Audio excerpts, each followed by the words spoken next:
Today we're going to talk about early New England architecture, and we're going to focus on the idea of vernacular. So architecture that's concerned with domestic purposes and functional uses. Houses and barns really is what we're looking at. There's a couple monumental buildings thrown in for context, but we're not going to talk about that too much. And I'm going to try and limit myself, but I have a lot of slides. I'm going to paint some broad strokes with these, and so it might go quick and fast and furious sometimes. Hold on and bear with me, but it's just to kind of give a flavor of some of these different styles that we're going to talk about and some of the other influences from the natural environment and culture. I think the important place to start when we talk about humans in the landscape is looking at the indigenous folks who were here and looking in particular at this northeast culture area, which is essentially New England, out to the Great Lakes, a little bit up into Canada, some of the seaboard as well. But if you think about the first ways, I don't know what that thing in the middle is. Oh, there you go. If you think about the first ways humans kind of interacted with the landscape, might be finding a place to take shelter from the rain. And so this is the flag swamp rock shelter down in Massachusetts. Here's another type of situation up in the Green Mountains at a location not to be disclosed. But essentially, hunting tribes coming through would use these places for refuge, maybe a place to put your head overnight before you continued on looking for food. When we talk about building, though, when we talk about structures, if you look in the area that we were just talking about in that northeast culture area, there's two primary types that we've come across, and that's the wigwam, Algonquin wigwam, and the longhouse. There was lots of information about that from the Iroquois, and there's some even here in Vermont now that we've uncovered. So this is a wigwam here in the middle, and a typical longhouse. Wigwams were used sticks. Sometimes they were kept wet so that they could bend, and small saplings. And then tree bark would be hung under that armature that was created, or sometimes laid on top. Here's a hemlock version with some hemlock bark. And then down in New Hampshire on Star Island, here's another version made with paper birch. And if you look on the inside of the structure, you'll see this intricate weaving that happens, and then it's sort of all sewn together, stitched with cordage or gut string, whatever is available. Really neat. And these could actually be taken apart if need be, and the materials reused as they migrated and moved on. The longhouse was more of a permanent structure, and it typically had larger type wood members that, but in a similar fashion, hooped over to make these sort of long barrel walls. And there's a lot of information in New York, out through the Iroquois Nation, of these types of structures. When I started working for the state back in 2013 this was a big project that came up. This was part of a transportation project up in Swanton, in Cisco.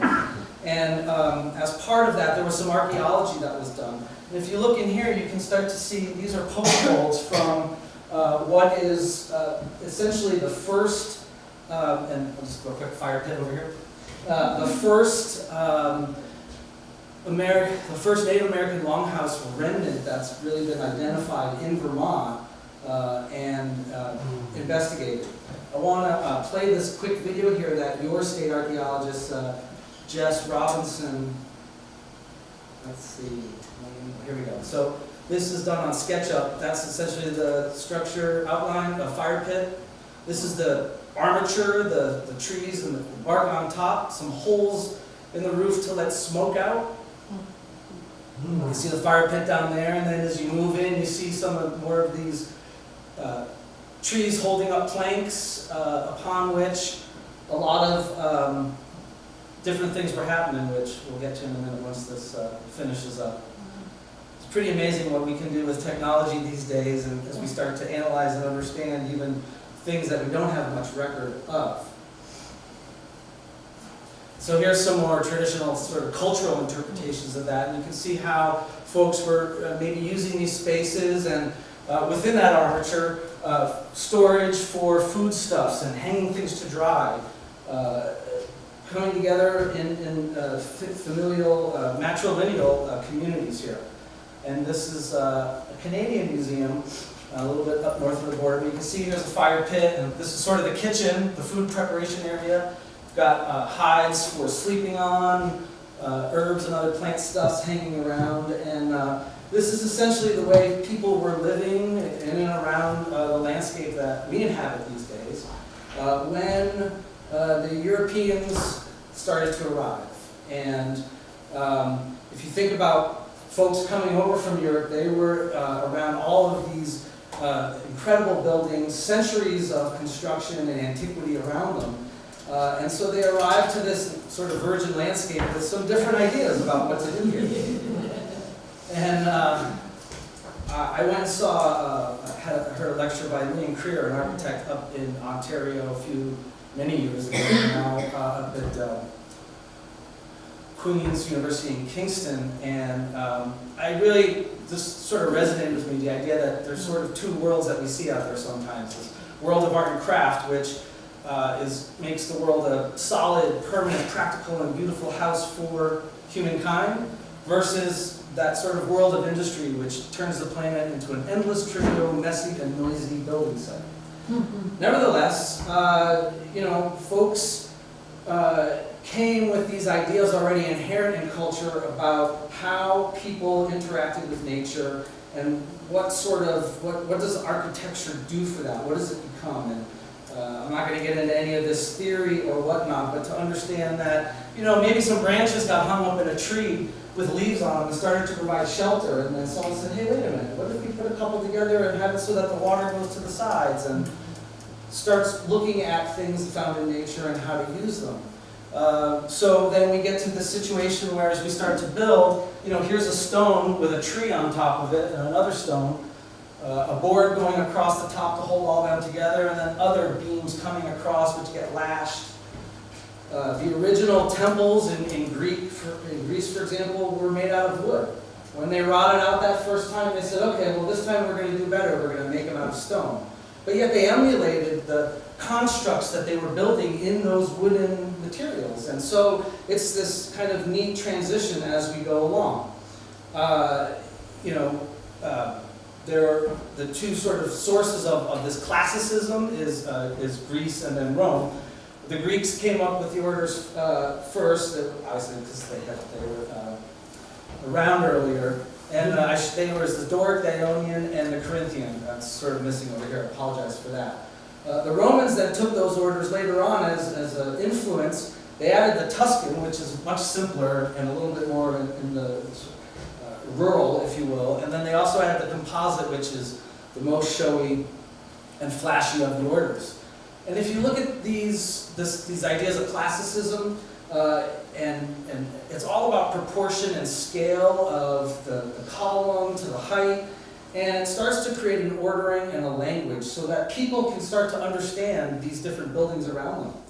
And when you break that down even further, you start to see that these orders are made up of all these different molding profiles. And each of these has a particular role. So this is the base of the column, the plinth, the square that the round shaft sits upon as it goes up, and then all of the crowning moldings and different embellishments at the top that give a cornice, and architrave, and the frieze, those parts that make up the entablature up top. One way that a lot of people like to associate the sort of traditions with this is that the Roman orders are generally made up over the shapes created by circles, while the Greek orders tend to be formed more off of the shapes that are created by ellipses. And so that's one thing as we start to go in and look at buildings, when I start to see ellipses, it starts to make me think, no, it's maybe Greek revival or something in that fashion. We'll get to that in a little bit. Anyway, all of these cultures started coming on over. And predominantly, we were influenced architecturally by the English. Here, there's certainly Dutch influences coming up the Hudson River Valley, and French influences coming down the Richelieu. But primarily, there's English traditions. And so, people first showed up, they did build some wigwams and some other for their minds, more crude structures that they saw native populations utilizing, but then started, once they sort of established themselves here, started building buildings that they were familiar with from back at home. And so we have these simple little English cottages, the hall and parlor design, with a fireplace, hearth in the center chimney, and then the hall and parlor on either side of that. After a little while, things were good, perhaps they would be able to expand and they would start to move up. And we start to get these other medieval structures. These are like garrison houses, where the second story overhangs the first story because you wanted to get more room, but you're confined on the street level. You can't encroach on the street, but here's a way that you can actually gain a little more real estate if you start to project out. Same sort of hall and parlor design, but now add another floor and start getting some bedrooms. And so that's sort of what we see here. And another thing this garrison would do would be protect the opening. No one likes to try and get into your front door and have water dripping on your head, so there was some function to this as well. As we started to see kitchens and other things added onto the back with lean-tos, we start to move these garrison houses into these sway-back roof type forms. And those continue to evolve into more of the traditional salt box, which is still a hall and parlor design, but now with a kitchen and some keeping rooms off the back. Here's a really sweet one down just south of Bennington on the way to Williamstown. And you can see symmetry is something we'll start to talk about a little bit, but again, it's that longer stretch of the roof off the back there, giving protection and allowing for the kitchen and other things to exist. So folks were also influenced by their occupations and the communities that they came from. Down in Hingham, Mass, there's this, the old ship meeting house. It's another sort of medieval style, and if you look at the framing up in the roof, it's essentially a ship's hull turned upside down. These folks were shipbuilders. They were building ships. When they needed a strong structure, they just took that. Think of a boat in the ocean and the amount of force that it can withstand. They flipped it up on its top and started to build like that. Here's in that same town, sorry, that's image is not so good, but it's a bow-roofed house. So they're taking that same sort of idea on these larger public buildings that they're working together on a community, they're implementing it into their houses. This is sort of a framing of some of these early houses as they start to develop, a little cutaway. We start to see this idea of the Cape, again coming from the coast, Cape Cod. Different theories on how it originated, but essentially it's still the same design of a hall and parlor, kitchen in the back, but now it's sort of all thought of as one, and it's a little bit more symmetrical as it's lined up. This is what the insides of these might look like. I've turned this upside down just so that you can kind of get a sense. You might be looking right here with parlors off and behind it. Exposed framing on the inside, beautiful hewn timbers and a patina of time on them. And so that form, as we started here more in rural areas, we weren't building these bigger houses at first. We were building these small capes, half capes, three-quarter capes. Okay, so a half cape being the door and one parlor. A three-quarter cape, the door, one parlor, and then a smaller, room on the side used for different purposes. I like this one. I always think it's raising its eyebrow at me.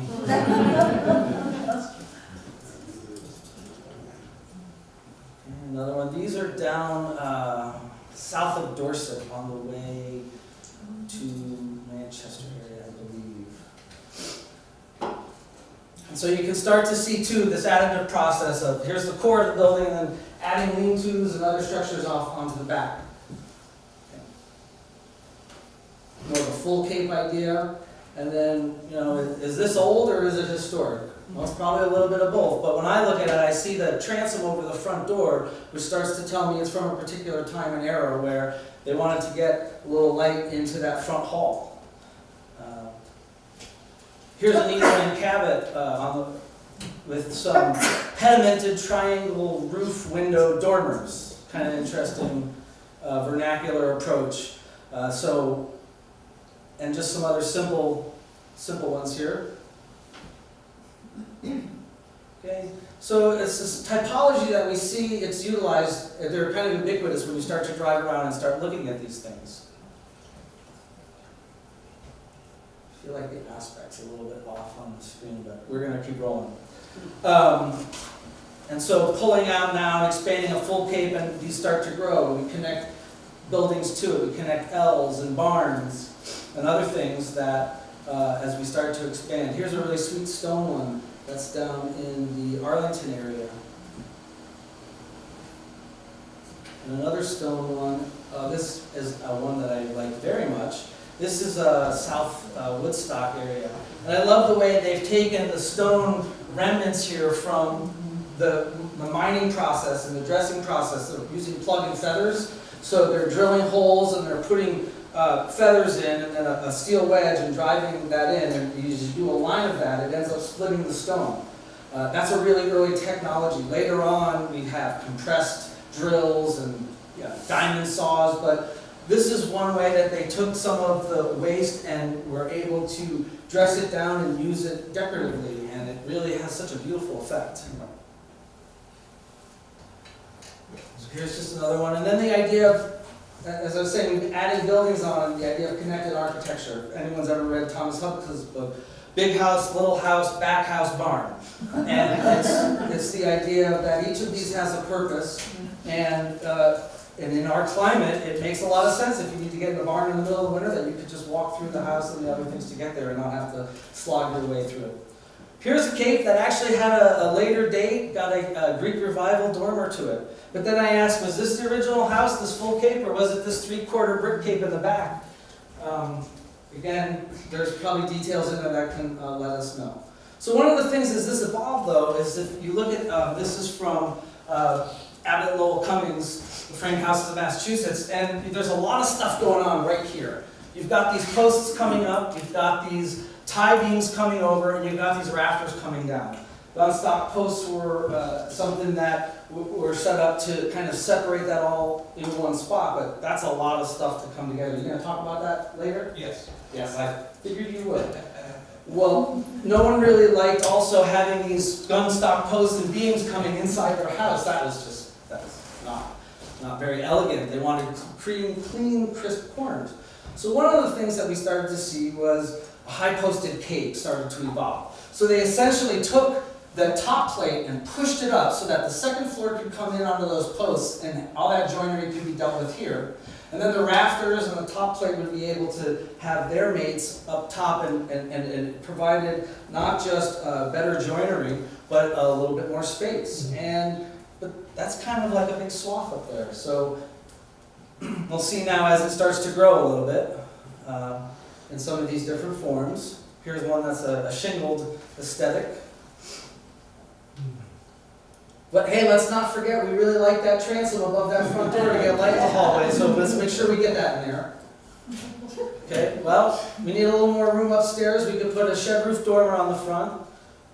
You've seen that a lot.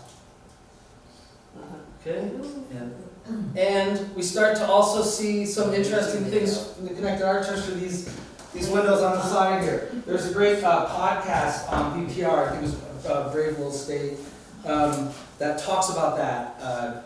One of my colleagues, Devin Coleman, speaks on that. But some folks call it the lazy carpenter's window. I've heard it's a witch's window.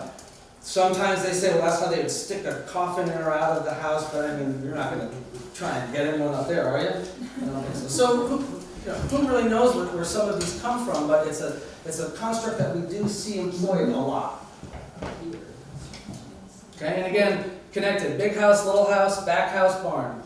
And so this is basically kind of the high points of subsistence, settlement type of architecture.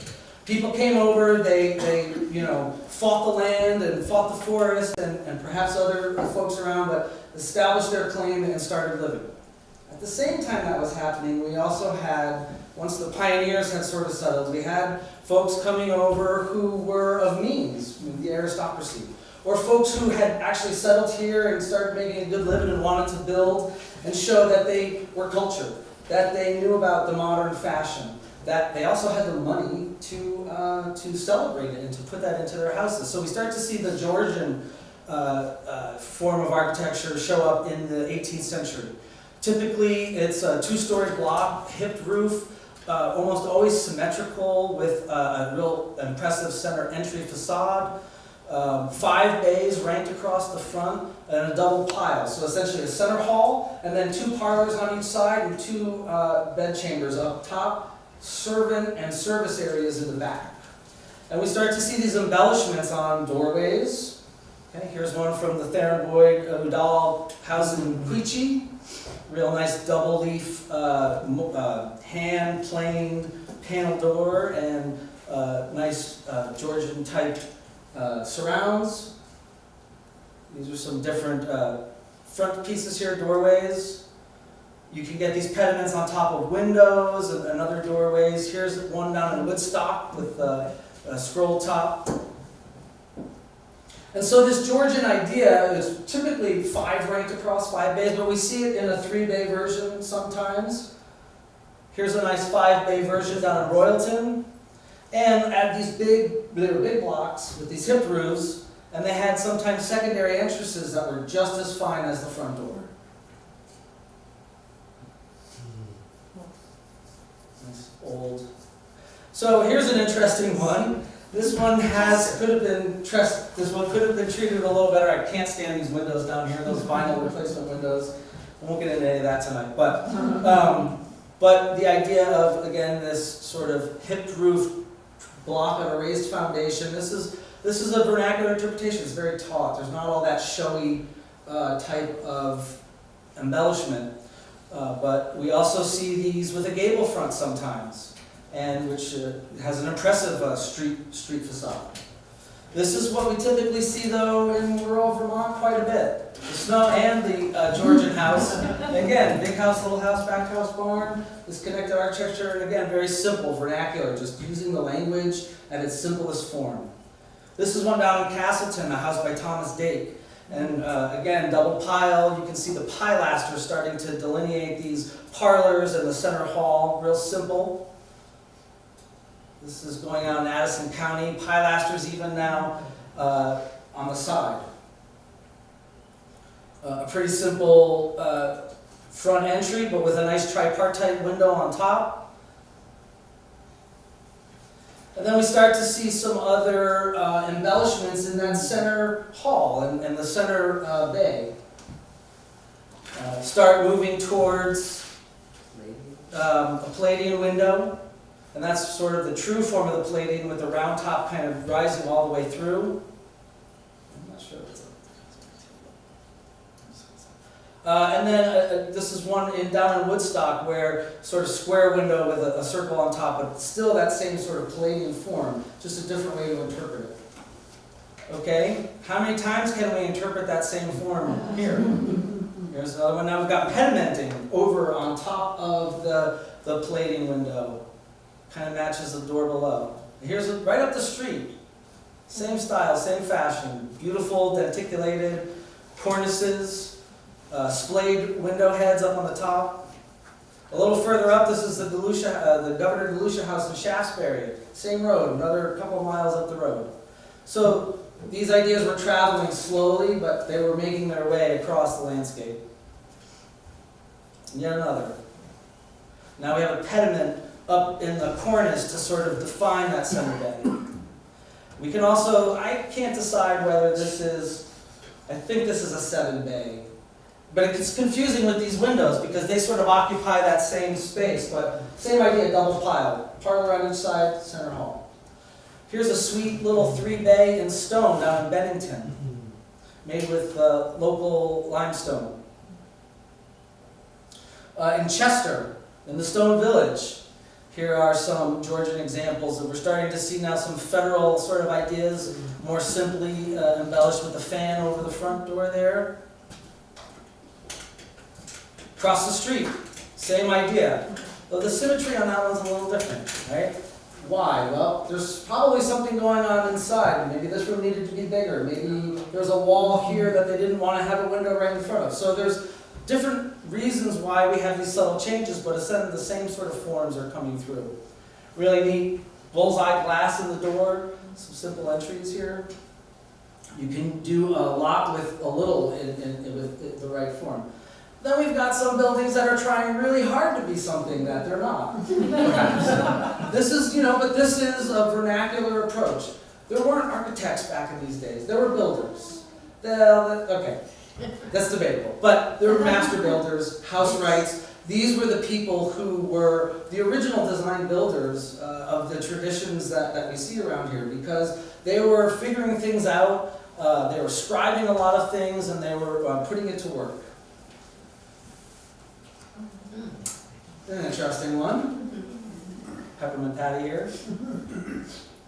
Some federal stuff on the back, but it's that same mass and form, even though some of the variation in the fenestration. This is in Wethersfield, I believe, Wested, but it's a brick ender. So bricks were pretty expensive or hard to come by in early days, and so, but with this chimney on the end, it made a lot of sense. You got all that going up anyway. So we have a few examples of brick enders here where you're putting a traditional facade on the front, but on the sides and the back, you're being a little bit more economical. Yep. Are the shutters functional or decorative? They were functional, and it's funny though, often now you see them, the way they're up, the louvers are the wrong way, so that if you were to shut them, you would drive right into the house, right? But they were essentially functional at first for keeping water and rain out, and helping with the ventilation at times to, as a screen for the sun.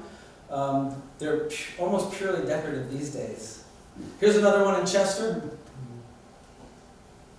And the Dana House in Woodstock is where the Woodstock Historical Society is. And this was actually a one-story house. The doctor had like 8 kids or something, and he ran out of room, so they had to put a whole second floor on. What's interesting though is you can see the old chimneys here. They end right up there originally. These were all open like that was, but when they built that up, they just kind of built out from those chimneys and continued up a little bit higher. There's a sweet one in South Reading, Georgian ideas, again starting to move into the federal period, which we're coming up to.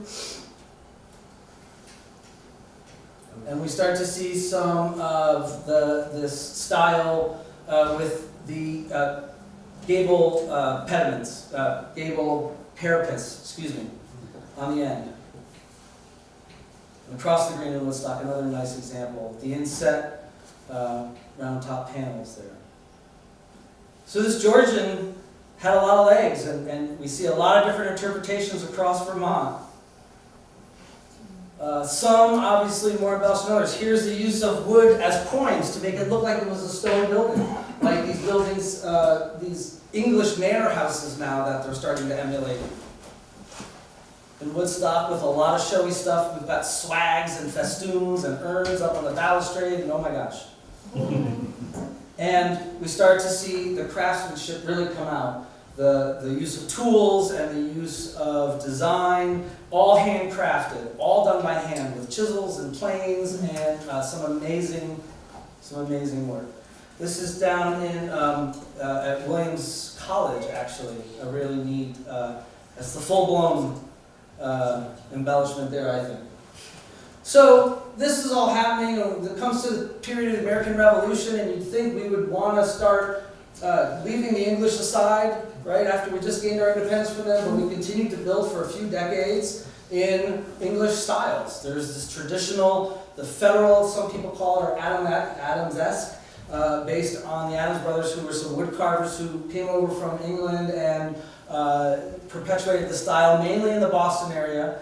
They're typically, the true federal style is typically 3 stories tall, getting smaller as you go up to help with the proportion and scale. They're typically very flat and taut wall surfaces, string courses, and then we start to see in the plan some new spaces start to emerge, some more dynamic spaces. Okay, and Stephen McIntyre, the Pinnegree House, and the Robert Adams worked on the dining room inside. This is all carved wood, or compost sometimes. It was sawdust and size glue mixed together to make this decorative stuff. plaster embellishments up in the ceiling. And we start to see these, again, wonderful staircases that wrap around and start to really inhabit the space. This is a Thomas Dake stairway in Casselton, the house I showed you earlier. Dake was a carpenter that was known to build a lot of houses in Casselton and was known to be able to do things with stairways with wood that was unimaginable. And if you look at that, that's some remarkable stuff to be doing with trees. Bullfinch, Charles Bullfinch was also another federal style architect. So these are all the high style buildings that came from Boston, from the source of, all that was culture in the day. But they started to move across through pattern books and through other designers, folks like Asher Benjamin and Batty Longley. There's some other builders, companions, but there are basically ways for builders to understand these styles and start to see these designs so that they could then make them their own. Again, part of that true design build. And some of their disciples started coming north and bringing these styles with them, and from branching out all over. This is the Nichols Sortwell House in Casselton, Maine, and it's a truly amazing heap of moldings and profiles and windows, and around the corner, here's another federal interpretation in the same town. And then down the street and around another corner, here's another version, and of course this is the seacoast, so we've got a widow's watch up above, so see if the whaling captain's coming home. Here's a tavern in Dublin that has that, a vernacular approach now again. We're away from the city, we're building like them, but we're doing it in our own way. A two-story version up in Burlington. And then we see again how it works with the houses. This is the Fox Club down in Royalton. And again, in this transition between the Georgian and with federal influences, the crow step gable parapet walls, and a real nice fanlight, leaded glass, real delicate work up above. Thin, attenuated columns we start seeing, the Vermont Federal Building on State Street in Montpelier. And these are like toothpicks, these columns. They're not that same classical order that we were starting with, but they're moving on. Some other interesting ones along the way. How about in South Woodstock? One brother built a house, the other brother liked it so much he wanted to have a very similar one built. This is a bay and a half wide here. You can see the front trim at the top of those panels. Next door, just one bay deep, an I house. And it's very similar on the front facade. Across the street, here's another federal interpretation of the Grange Hall. Real simple, but yet still speaks of that style. And a little further down the street, this is all in one village. This is all, and Woodstock was a mecca early on for making bricks. There was a lot of clay in the soils and other things. Here's an interesting duplex from that period in Woodstock. Each of those household units on either side have their own little fanlight entry because, of course, they needed one. So then we move into the Greek Revival. That kind of came next. People were like, okay, we're done with these English traditions. We want something new and fresh. Well, they still went back to antiquity. This time they went even further, though, past the English-inspired Roman, the Roman-inspired English stuff, to back to Greek antiquity and looking at the sort of early buildings there and then how they came across and the idea of these temples of democracy and education and commerce, and that there was a resonance, and at the same time Greece was going through its own revolution, and so there was a lot of sort of symbiotic things that are going on that encouraged people. We see it in Boston as well with Quincy Market. And so then as it comes to Vermont, we start to see these really stripped down vernacular ideas, though, about this temple front idea. And here's in South Reading a little schoolhouse from 1834. Right down the street, 10 years later, 1844, they've refined that style, the same type of construction, the same sort of slabs of mica schist and gneiss with rubble in between, but yet more of the language that we see coming. And we see that in houses now. We start to have these pedimented porticos on the front. We start to see thick, deep entablatures going around the house with moldings. Sometimes floor to ceiling, triple hung sash on the first floor. And different formulations of this. We have gable front, we have eave front, we have L's on the side. Here's another sweet one from the Chester Stone Village. Again, all these, you're all within one street, and it's using the natural materials that are around and using the language and sort of sometimes maybe trying to keep up with the Joneses, who knows? Here's a neat little schoolhouse that's now been adaptively used as a house. There's a quirky one with some side porches on the front, but I think a powerful effect, the way that gable pediment sort of goes out over the main part of the house there. Porches on either side. And then we start to see that high-posted cape that we talked about earlier start to get those entablatures and cornices across the front. Some more simple vernacular ones. We see that, you start to see some of those forms inside on the molding profiles, the pedimented idea. And in the lesser spaces, in the service areas, you still have the idea of an entablature, but it's much simpler. We've got here's another form you'll see around quite a bit. That's South Stratford. I forget what that one is. Montpelier, the former Two Rivers Center. This is facing the road. That side's facing the sun. And up in here, brick nogging in between the walls to keep the drafts out and other vermin, if you will. A two-story portico. And again, this is facing the side. That's the primary facade facing the street. We start to see things happening now up in that pediment up above, and we start to get another neat little tradition we have here, these sleeping porches. Through the Connecticut River Valley and east, we find a lot of them. And they're fantastic. It's the idea of, wouldn't you like to sleep out there, maybe not tonight, but in a couple of weeks it'd be a great place to spend an evening. That's Grafton. That's a local interpretation. It is, absolutely. That's ours. Yeah. And again, though, having different faces, there's sort of your public face and then your more private face. And so, just something to think about as we look at the landscape. A lot of the connected architecture I was showing you was about rural stuff. But here's Montpelier. There's the State House. And if any of you know this area, we've got State Street and Court Street. This is nothing of what was there now. But the big houses are here. We've got parts of the little houses, then the back houses, and then the barns. Wow. And now it's the movie theater, the post office, which replaced another really beautiful building. And so this change happens, but I thought this is just a really great, interesting thing. I love the gardens in the back here. Like each sort of lot, it follows that French idea of land planting with these long, slender fingers going, say, from the lake all the way up to the mountains, as opposed to sort of the English idea of big plots of 1,000 acres.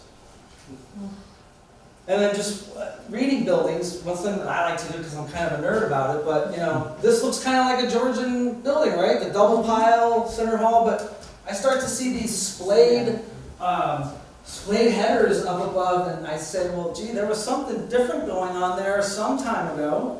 You wouldn't have, there was maybe a one window here, but there's nothing there. So how do these buildings evolve, and what changes have happened? And as a craftsperson who worked on a lot of historic buildings, I want to know how this guy lost a course. Right? But it happens, and it's one of those things, the massing, the form, the style is there, so you're not drawn to these little details all the time. You know, it's something that isn't apparent. It sort of blends away. You know, here's a Georgian style with some dormers added, some bay windows added to the front when those became fashionable. And starts to change and these buildings evolve, and that's good too. They don't have to be these pure styles. Here's a high-posted cape that got a Gothic revival dormer on the front there, but you can sort of still read both, and it starts to tell you things were happening at these different periods in time, stylistically. All the way to something as fantastic as this. So, if you look at this is a whole lot to take in, right? Has anyone ever seen this in Maine? It's fantastic. If you're ever in Kennebunk on the road north, check it out. But if you look really closely, does anyone see anything in there that maybe doesn't meet the eye immediately? Is there an older form hidden underneath there somewhere? If you start to look at the front entry, we see our favorite family. And we start to see a Palladian window inside of all of this sort of foppery. Handcrafted, yes, but wow, that's a lot to take in. So again, the point being that these buildings change and evolve with style and influences. And now that I have brought you to the ridiculous, I'm going to turn it over to Seth. Yes, If you go up Route 7, yes. right after, during the Revolutionary War, you will see very similar houses because some of the master craftsmen from New Haven, Litchfield, who were Tories, headed to Canada. And as they went up, they built things, that's how they They're got there. itinerant, yes, on their way out. On their way out, and they're very nicely done, there's beautiful Absolutely. houses over there. So I would encourage you as you're driving around now, maybe I've opened your eyes to some of the earlier period things, look for these things, see next time you're driving if you can start to identify where some of these things fall in the landscape and the periods of history that we were just discussing. We're going to shift now to talking about those utilitarian and functional parts of the building, of these homesteads, and the things that kept people alive in their subsistence. I'm going to turn it over to Seth. Thanks.